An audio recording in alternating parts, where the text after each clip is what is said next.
It is Good Friday, and gosh darn it, we're not going to ignore it.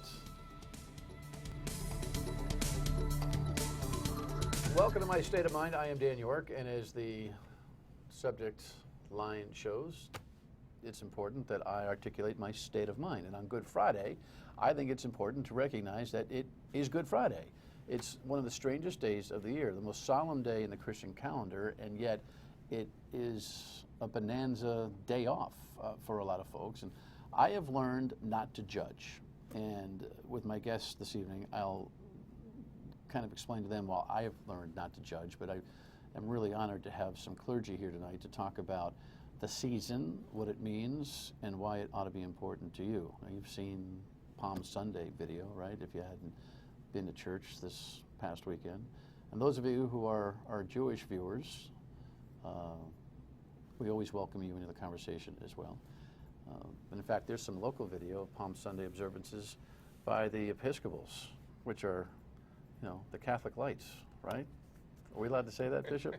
How about me starting this? How about me starting this show in the most disrespectful way I can possibly do it? Can I? Will I need your version of confession by the time I'm done here? Oddly enough, that's not even close to the most disrespectful way we've been described. Bishop Nicholas Knisely is the bishop, the Episcopal bishop here, and Jabulani McCalister is the Reverend from the Calvary Baptist Church. We thank you both for coming in. Appreciate it. So enough of the news of the day. It is the most solemn day in the Christian calendar, but it's really interesting between Catholics and denominations in the Protestant churches. There are different emphasis and feelings that are put on the day. So before I start spouting off about what I think about the day, tell me, what does the day mean and the whole Easter season put in perspective for me? So I think if you're going to talk about Good Friday, you have to see Good Friday in its place as part of what we call the Triduum. It's the three holiest days of the Christian year. They begin with sundown on Thursday, Maundy Thursday, where we remember that on that night Christ took the Passover meal, a Jewish tradition, and changed it for us who are Christians in a way that opens up a new understanding of our relationship with God.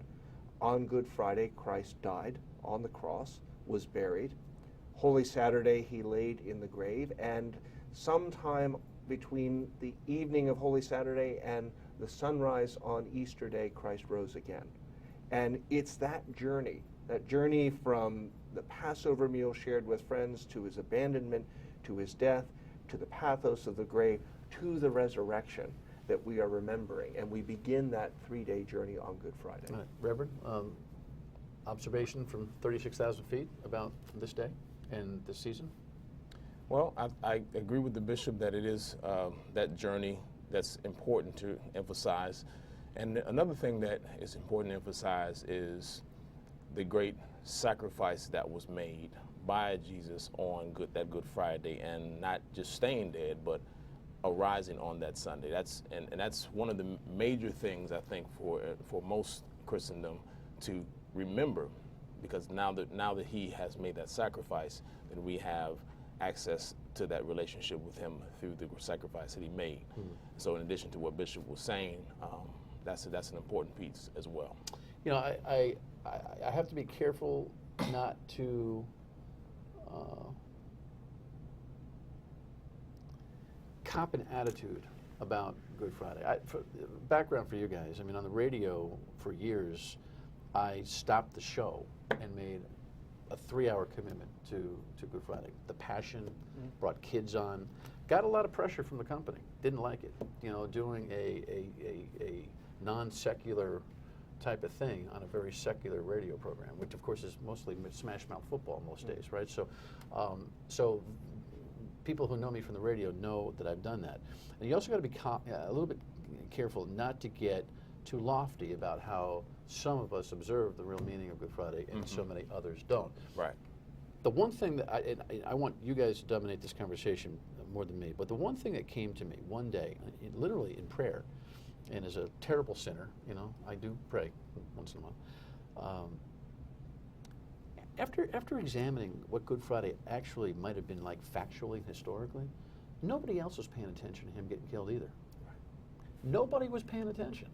So this whole notion of the drama that surrounds the crucifixion, in many ways, was an everyday day that day, and he was obviously he was a popular criminal, but it's not like the world stopped and watched him die. So when the world is going on and people are going to the mall and they're going to the golf course and they're just doing their thing, it brought me some peace that actually may reflect exactly what happened on Good Friday. Does that make any sense to you? Absolutely. And enough of me, but I wanted to hear what you think about that. Bonhoeffer, the sort of great German theologian, talks about his own experience of evil in World War II and as part of the Holocaust, the great catastrophe that affected the Jewish people. And he talks about the banality of evil, how everyday people are capable of monstrous deeds. And sometimes we don't realize what's happening in our midst because we don't have eyes to see what's going on. For us as Christians, on Good Friday, we see that God incarnate in the person of Jesus Christ is hanging on that cross, and no one's really paying attention. And the truth is, it wasn't even that big a deal. It was only 3 crucifixions that day. It's 40 years later, maybe, as the Roman armies begin their full-scale, in the middle of a 100-year war against Judaism in Jerusalem, that they destroy Jerusalem. 60,000 plus people are crucified, and the bodies are strung on the hills around Jerusalem. People notice that, but we don't talk about that in the church. I mean, it really is extraordinary. You ever thought about the nonchalance of Good Friday and how it's widely ignored? Yeah, I think part of it is because, and I know that this probably wouldn't be a popular comment, but I think in a lot of ways, those of us who are Christian interact with some of the people that you're talking about when you say don't get too lofty. I think a lot of times we have shown a poor example of what Christ was, the love that he has shown. And I think because of that, the world really writes it off. And they're like, if that's what being a Christian is, if that's who Christ was, I don't want anything to do with that. So I think that's why it's important for us to show that the example that he had shown when he was on the earth ministering is still real and relevant today. And so I think once we do that, then we'll get beyond people just wanting to take it off to go golfing or shopping or whatever, or kick the feet up, which is, part of it, part of the day that it happens. But, it'll get the focus back on the sacrifice that Christ made for that day. And one of those ways in which, at least in many Baptist churches, we have a service called 7 Last Words service. And we focus on 7 preachers preach on 7 sayings that Christ said from the cross, from the scriptures, and talk about all of those things and why it's important. And, Father, forgive them for they know not what they do, and things like that, emphasizing the importance of it, whether people portray that they hear it or not. That's not our responsibility to force them to hear it. It's our responsibility to share that great sacrifice because of his love for all. When we come back, we'll talk a little bit about the idea that you can have an Easter without a Good Friday. We can't figure out how you do that. Stay with us. Conversation about Good Friday. And we've kept the production on the program simple tonight, simply because it is, in very many ways, a simple spiritual day, solemn day.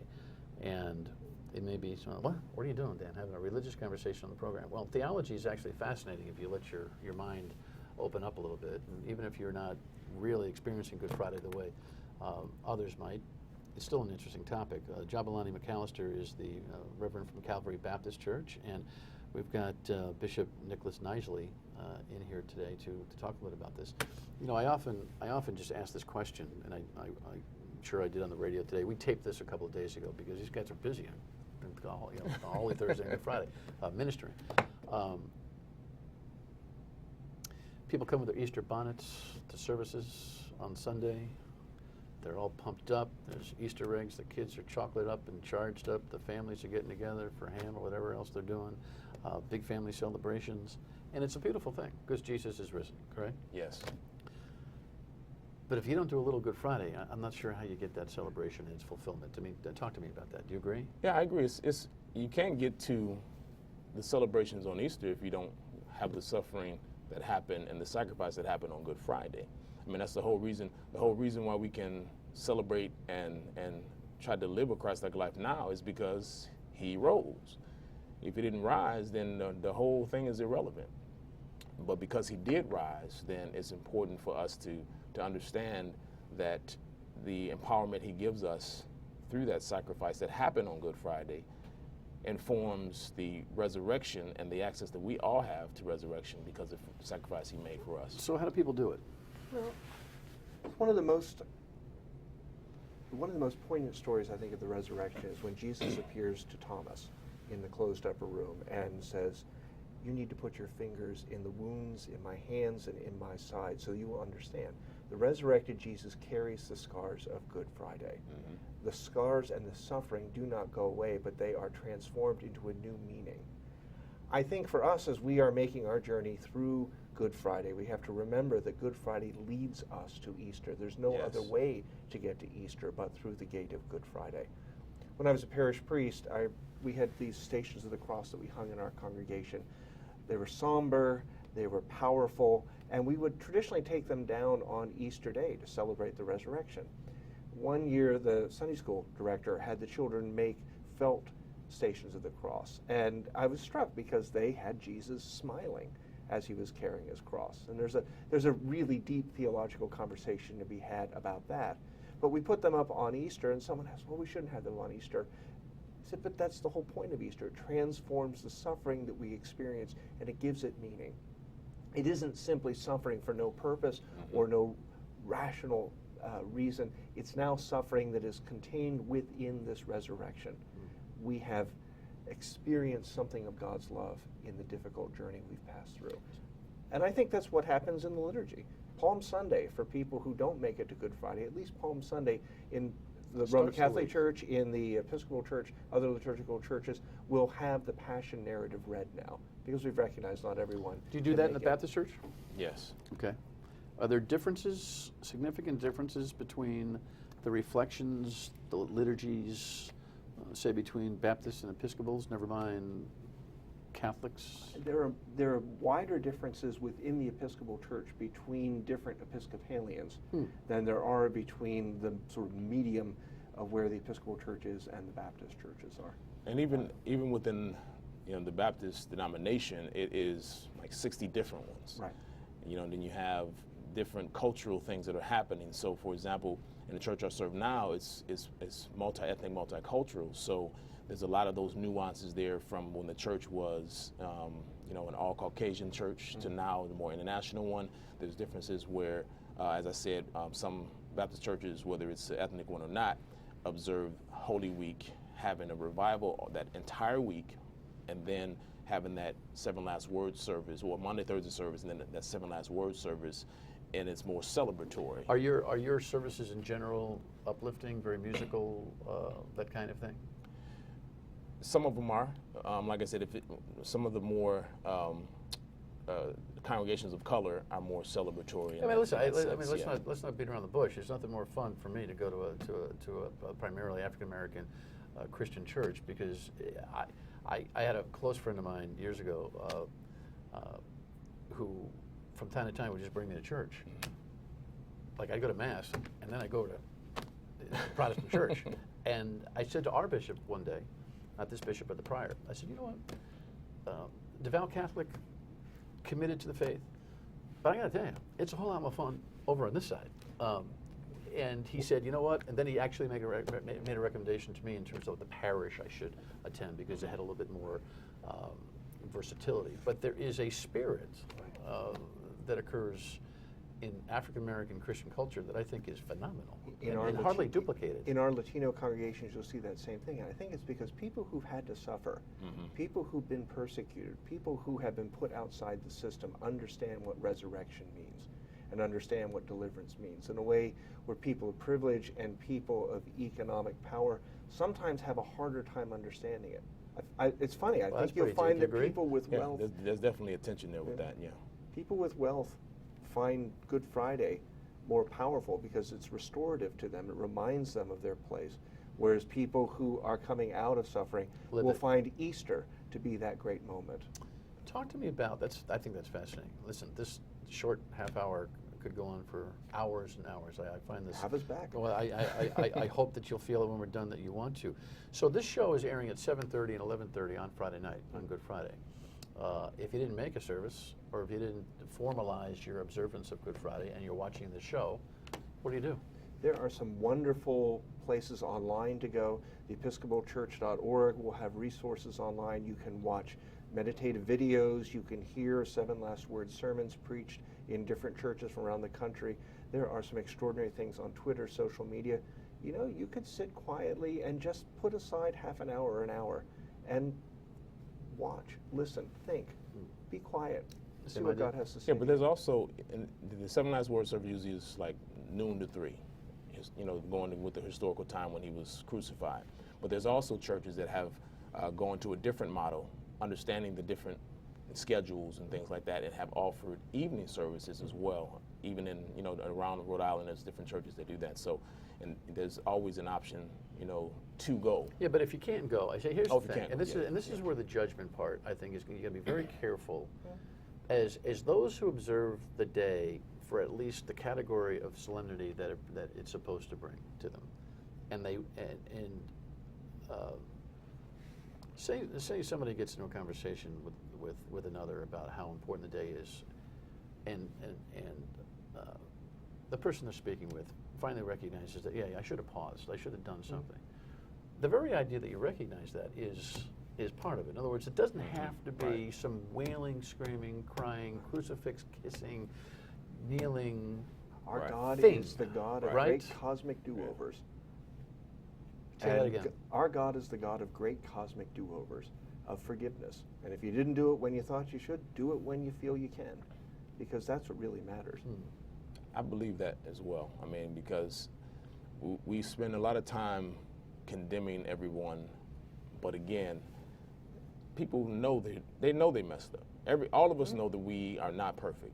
What we need to hear is more of Christ's love. And if you look in the scriptures, when he showed up, it wasn't always trying to you know, cram a Bible down somebody's throat or his word down somebody's throat. It was him showing up, loving the people, being in a relationship, and then it just naturally came out in a lot of times.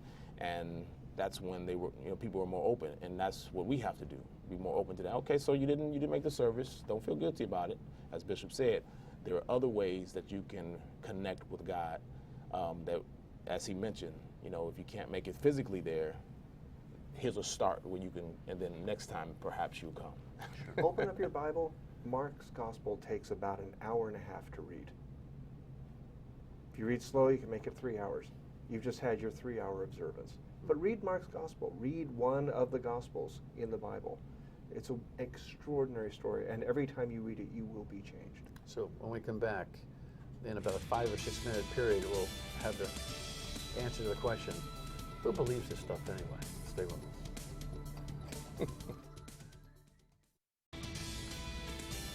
So, you know, faith is it's an incredible conversation, and now I'm going to ask the bishop and the reverend to try to prove to you that it's all true. You know, this whole story of Jesus, this whole historical account of his life on the planet, the idea that, come on, man, he rose from the dead.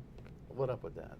It becomes, I think, a challenge, even for the most faithful, to always buy in, and for those who don't buy in at all, to even get close to the story. So the strongest argument I think you can make, and I speak as a former scientist, I speak as a student of history, the strongest argument you can make is look at the lives of the apostles. Traditionally, all of those apostles, all 12 of them, Matthias, who was added later on in the book of Acts, all of them gave their lives for what they believed they had experienced in the resurrected Christ. I can imagine 1 or 2 people going off and giving their life for something to try and prove a lie. I cannot imagine a dozen people. I can't imagine all the people who followed in their steps and gave their lives.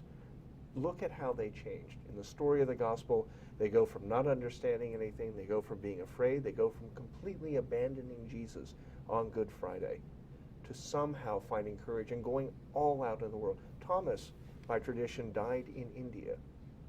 Peter was crucified head down in Rome because he didn't think he was worthy to be crucified with his head above his feet, because that's how Jesus had been crucified. If you hadn't experienced something life-changing, cosmically shifting your understanding of who God was, you wouldn't do that. I wouldn't be here. What do you think? Yeah, I definitely agree that there's something that is just transformative about what happens. And of course, there's, the biblical accounts talk about, the witnesses. But then, as you mentioned, historically, people that try to say that Jesus, some people say that he didn't even exist and all these things.